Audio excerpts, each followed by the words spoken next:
Good morning! Ayan, kagigising ko yan guys. Ayun, chinek natin yung ating Hello Money kung pumasok na yung sahod natin sa update tayo ng Hello Money.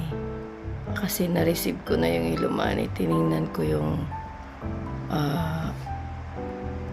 na-receive ko na yung sahod ko sa YouTube. Tiningnan ko doon sa Hello Money. Yung sahod ko pumasok ng January 21, lagay ko na lang dito. Tapos pumasok siya sa bangko sa Hello Money ng January 23. Tapos yung difference niya, konti lang naman yung nabawas niya. Pinenta ko lahat, nasa 100, around 120. Ganun lang yung binawas ni Hello Money.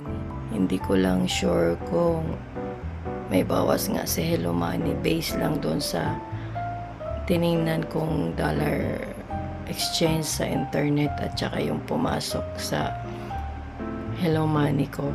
Pero konti lang naman yun talaga. Kung may bawas man, konti lang. Ano ba naman yung 120 or 200 sa libreng transaction, wala ka ng hassle, diba? At least, madali lang mag-open ng account sa Hello Money and hindi mo na kailangang magpondo ng dollars katulad ng ibang bangko na pag nag-open ka ng dollar account, malaki ang ipopondo mo. I think $300 or $500. Sa Hello Money, hindi. Mag-open ka lang through app.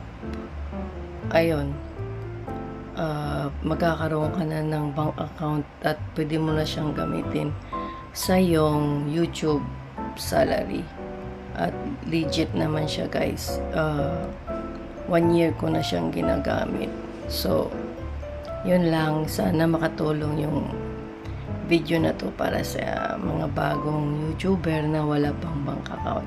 Ayan, thank you so much. At sana supportahan niyo naman po aking channel.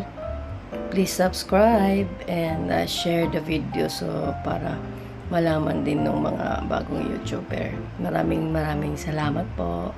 Bye-bye.